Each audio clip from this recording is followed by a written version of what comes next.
Գյուրջան Կասկադ, հասանելի բնակարաններ 65 ամիս մարման ժամկետով։ Ուժեղ Հայաստան կուսակցության առաջնորդ Սամվել Կարապետյանը դատական նիստից հետո ի պատասխան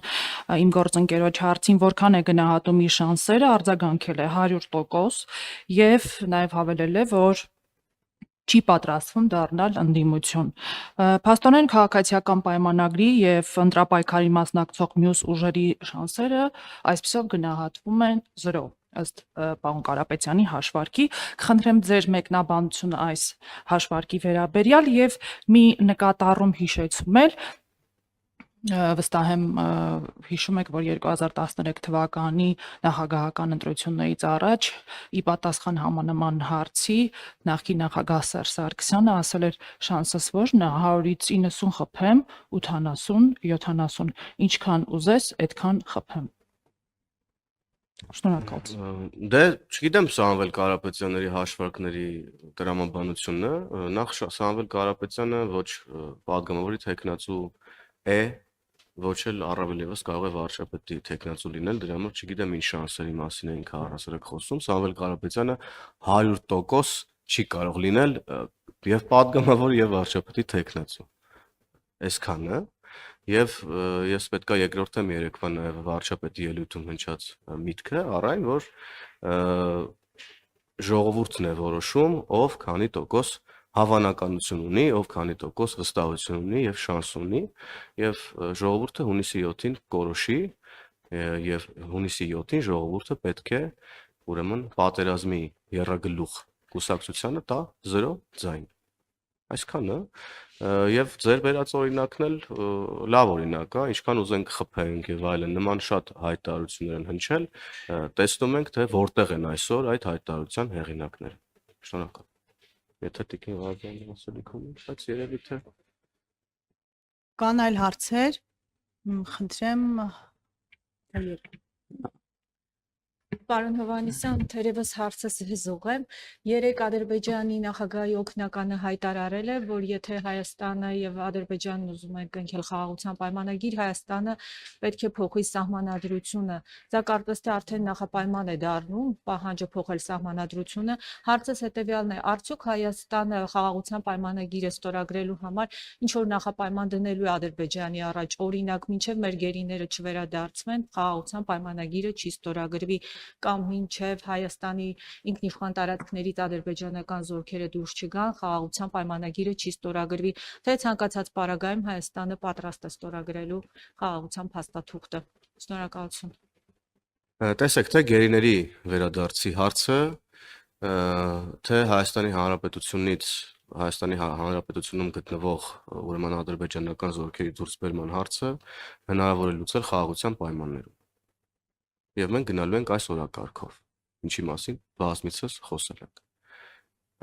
Մենք որևէ նախապայմաններ չենք դնում խաղաղության հասնելու համար, որովհետև նախապայման դնելը ըստ էության փակուղի տանող ճանապարհը եւ խնդիրները չլուծելու մասին է։ Ինչ վերաբերում է սահմանադրությանը, մենք բազմիցս ասել ենք դեռևս 2019 թվականից, որ Հայաստանի Հանրապետությանը պետք է նոր սահմանադրություն եւ նոր սահմանադրության օրակարգը բացառապես Հայաստանի Հանրապետության ներքաղաքական օրակարգն է։ Այսքանը, շնորհակալ եմ։ Ավելացնեմ, Հայաստանի Հանրապետությունը ինչպես հայտարարել է, այդպես էլ շարունակում է նույն դիրքորոշումն ունենալ, որ խաղաղության պայմանագիր ստորագրելու համար նախապայմաններ չի առաջ քաշելու, այն պարզ պատճառով, որ խաղաղության պայմանագիրը մեզ է պետք, մենք ոնց որ մեր մի շահը մյուս շահի հետ փոխել չենք կարող։ Ինչպես խաղաղության պայմանագիր ստորագրելն է մեզ պետք, այնպես էլ գերիների վերադարձը եւ Հայաստանի տարածքներից դուրս գալն է մեզ պետք եւ հետեւաբար մենք չենք կարող ասել մենք կկրակենք մեր ոտքին, եթե չանեք այն ինչ մենք ուզում ենք։ Հետևաբար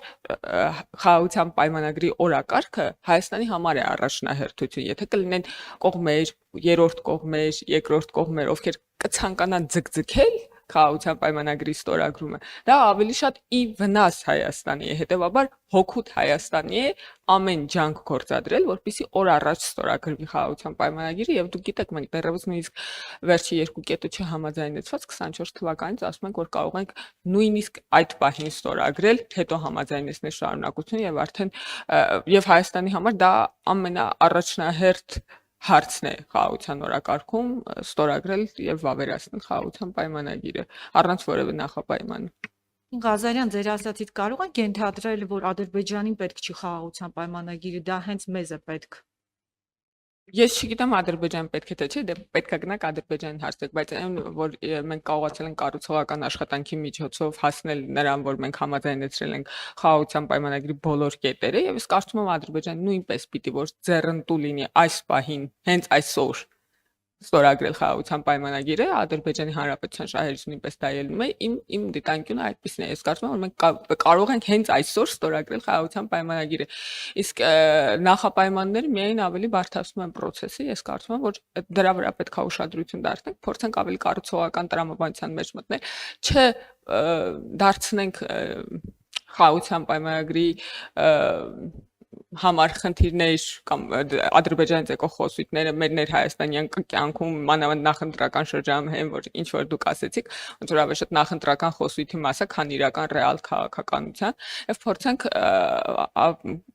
Հայաստանի եւ Ադրբեջանի տանել խաղաղության պայմանագրի ստորագրման ճանապարհը։ Ես կարծում եմ կառուցողականությունը բոլորիս համար օգտակար է, բոլոր երկրների հետ Հայաստանի կառուցողական հարաբերություններ ունենալը հայ ժողովրդի շահերից է բխում։ Մի կարճ լրացում էլ անեմ, այն ինչ պետք է մեզ կամ այն ինչ պետք է Ադրբեջանին կամ այն ինչի շուրջ համաձայնենք եւ մենք եւ Ադրբեջանը հստակ սևով սպիտակի վրա արտահայտված է նախ սահմանազատման եւ սահմանագծման ուրեմն կանոնակարգում, որ առաջին պաշտոնական փաստաթուղթն էր եւ այնուհետեւ նաեւ խաղաղության պայմանագրի նախաստորագրված տեքստում եւ խոսակցություններից այն կողմ ռեալ իրականությունը սա է եւ պետք է ամեն ինչ բխեցնել պայմանավորվածություններից, փաստաթղթերից եւ ոչ թե ուղղակի տարբեր մեկնաբանություններից եւ խոսակցություններից։ Շնորհակալ եմ։ Հանրային ռադիո խնդրեմ։ Շնորհակալ եմ։ Օգտվելով այն առիթից, որ մենք լրագրողներս այսօր շատ քիչ ենք, մնացածը կառավարությունում են, մի քանի հարց ուղղեմ։ Առաջինը նա է, որ երեք եւս մեկ անգամ Նիկոլ Փաշինյանը հայտարարեց, որ Ղարաբաղյան շարժումը շարունակելու թեման փակ է եւ չի քննարկվում։ Մեզ հետաքրքրում է օրինակ քաղաքացիական պայմանագիրը ինչ է առաջարկում օրինակ այն արցախցիներին, ովքեր տեղահանվել են բռնի ուժով, օրինակ մարդիկ ասում են մենք ցանկանում ենք գնալ մեր տներ կամ վերադառնալ, այս օրակարգը արդյոք Ադրբեջանի հետ հարաբերություններում արծարծվում է եւ նման մարդիկ ինչ պատասխան են ստանալու։ Երկրորդ հարցը վերաբերում է առաջիկայում ապրիլի 24-ն է, արդյոք անկախության հռչակագրի 11-րդ կետով սահմանված դրույթով իշխող կուսակցությունը դեռ առաջնահերթություն է համարում ցեղասպանության միջազգային ճանաչումը։ Եվ երրորդ հարցը մամուլում շրջանառվեցին տեղեկություններ, ըստ որոնց իրավապահ համակարգը, մասնավորապես ուժային կառույցները, ճակերտավոր ասված բերվում են առաջին աստիճանի պատրաստվածության, քանի որ ընդդիմությունը ինչ որ հավաքներ է ուզում անցկացնել եւ այլն, սա իրականությանը համապատասխանում է թե ոչ եւ արդյոք ընդդիմությունը ինչ որ ճակերտավոր ասված վախեր է ներկայացնում իշխանության համար։ Շնորհակալ եմ։ Արձագանքեմ, հետո եթե պարոն Հովհաննիսյանը ավելացնել բաներ կունենա, ավելացնի։ Մենք դեռևս խաղաղության պայմանագրի քննարկման ժամանակ, երբ բաց չէր տեքստը եւ բանակցություններ էին ընթանում, հայտարարել ենք եւ հիմա էլ մեր դիրքորոշումը շարունակում է մնալ նույնը, որ մարդկանց տեղաշարժերի վերաբերյալ որևէ տիպի փախստականների տեղաշարժերի վերաբերյալ համաձայնություն միջպետական մակարդակում չի լինելու եւ եթե անհատ քաղաքացիների կողմից ինչ որ հիշում եք միջև վերջերս մի քանի հոգի մնացել էին Ղարաբաղի տարածքում եւ վերջերս վերադարձան անհատ քաղաքացիների կողմից տեղաշարժի առումով եւ որ ազատ կլինի տեղաշարժը անհատական որոշումներ կկայացվեն որևէ տեղ մնալու դա արդեն կլինի այդ պահի իրավակարգավորումների իրավահարաբերությունների հարց չի քննարկում Հայաստանի Հանրապետությունը վերադարձի հարց չկա խաղաղության պայմանագրում եւ խաղաղության պայմանագրի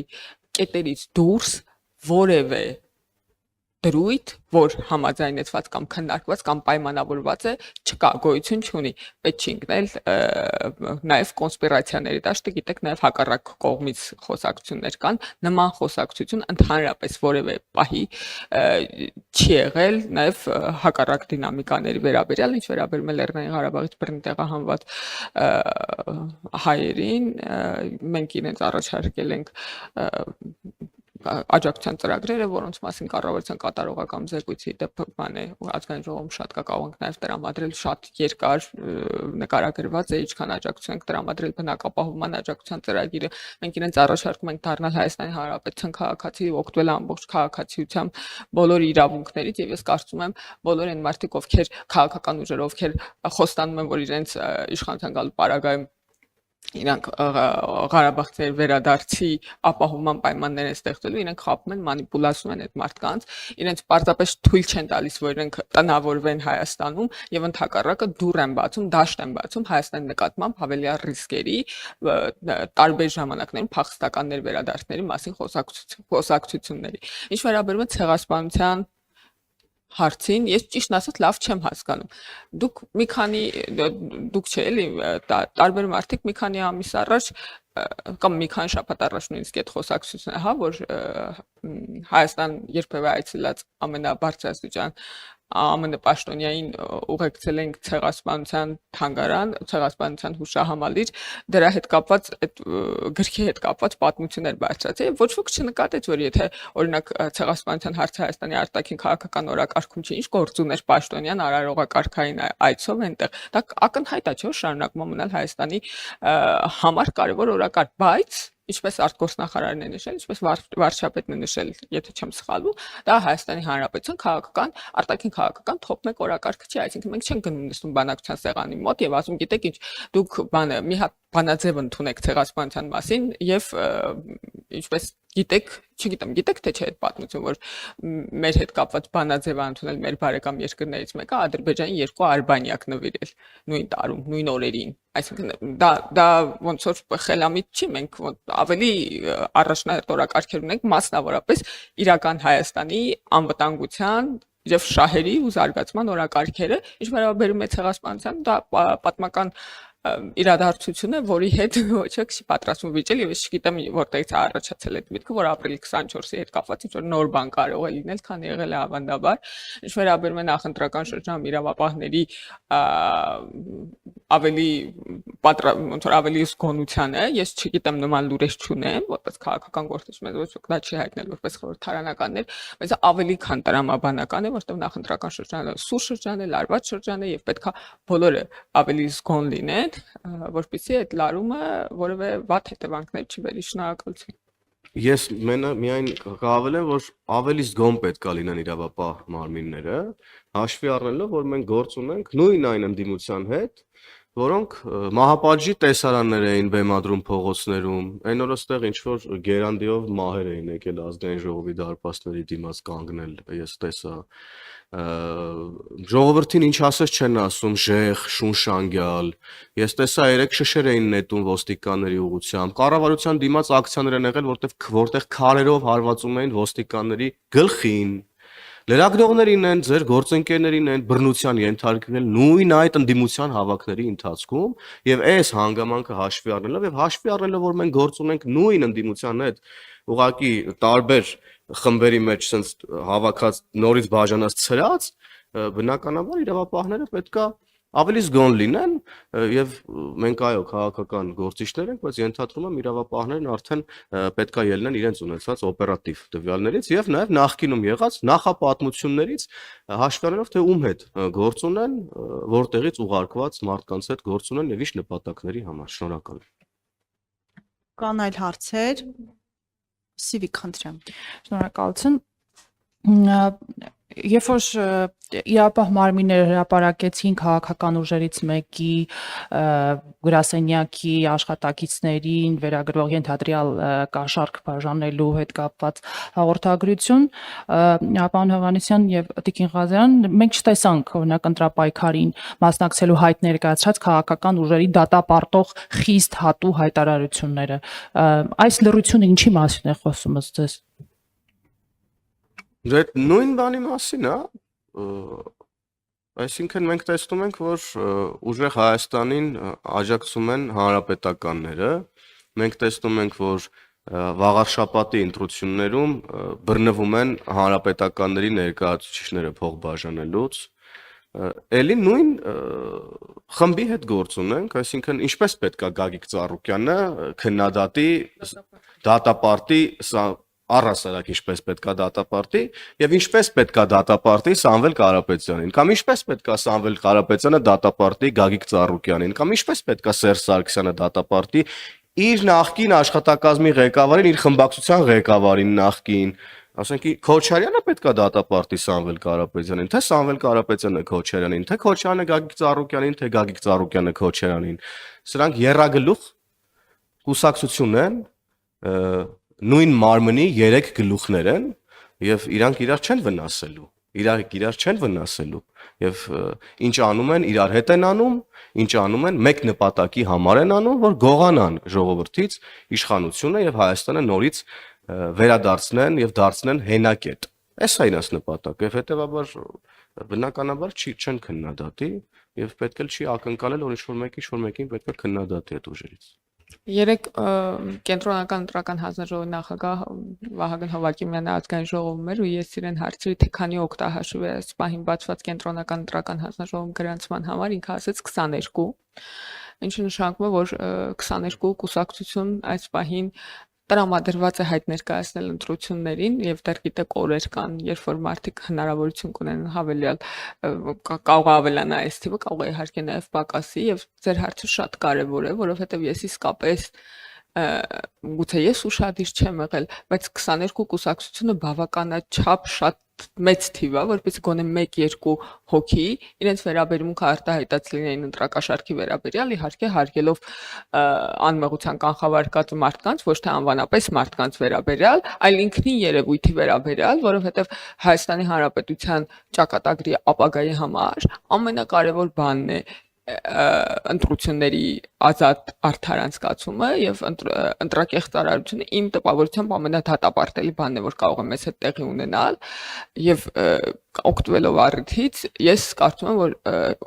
հնարավորությունից օգտվեմ եւ ասեմ մյուս քաղաքական գործիչներին, հանրային դերակատարներին, որ ես կարծում եմ բոլորիս բարոյական պարտավորությունն է ընտրակեղծիքների վերաբերմունք արտահայտելը եւ ոչ թե միայն այն մարդկանց, որոնք իրանք աֆիլացված են ընտրակեղծիքների հետ, մենք իրանց իհարկե կարող ենք ասել, որ ինչպես կարող են ընտրակեղծարարները ընտրակեղծիքի դեմ խոսել, բայց ուրիշ մարդիկ էլ կան դաշտում եւ ես կարծում եմ, որ մարդիկ, ժողովուրդը, քաղաքացիները նույնպես ակնկալում են ուրիշ դերակատարների կողմից լսել, թե իրենք ինչ վերաբերմունք ունեն, արդյոք արդարացնում են ընտրակաշարքը, ընտրակեղծարարությունը, թե դատապարտում են։ Ես կարծում եմ, սա բոլոր հանրային քաղաքական գործիչների պարտավորությունն է դա անել։ Այլ հարցեր, կարճ հարց կարող եք։ Հարցը սուղում եմ երկու բանախոսներ, ով կցանկանա կարող է պատասխանել։ Քաղաքացիական պայմանագիրն ավելի շատ վախենում է, որ ուժեղ Հայաստանը հայտնվի խորհրդարանում, թե որ Ռոբերտ Քոչարյանը դառնա վարչապետ։ Շնորհակալություն։ Խայտարակ դժվար հարց եք տալիս։ Նախ ուժեղ Հայաստան չի, երևի պետք է իրանց ասենք ուժեղ ՀՀԿ։ Վախերի մասին կարծում եմ պետքա դադարեցնենք այս ներողություն մանկապարտեզի մակարդակի խոսակցությունները, չնայած ես ասացի, որ մանկապարտեզում ավելի լուրջ միջավայր է, էլի համակարգային ժամերով երեխեք գնում են, գիտեն երբ են ճաշիկ ուտում, երբ են քնում, երբ են խաղում, երբ են գնում տուն, տենց ոնց է այդ խոսույթ կա, չէ՞, որ ասում է շաքար ասելով բերանը չի քաղցրանա, իսկ ուժեղ ասելով չեն հալվա ասելով բերանելը չի քաղցրանա։ Սա լրիվ իրենց մասին է, ես խորհուրդ եմ տալիս դադարեցնեն այս մտածածին խոսույթը իրենց համար խնդիրներ ձևակերպեն, հետո քաջաբար այդ խնդիրները հաղթահարեն, կուրծք ծեծեն, լայվեր անեն եւ այլն եւ այդպես շարունակ։ Թող հանգիստ նստեն իրենց տեղը, չփորձեն ուրեմն ընտրազեղծարարությամբ զբաղվեն, որտեվ օրենքը շատ ուժեղ կերպով ուրեմն զբաղվելու է իրանցով։ Շնորհակալություն։ Ուրիշ բանի մասներ, պարոն Հովհաննիսյան։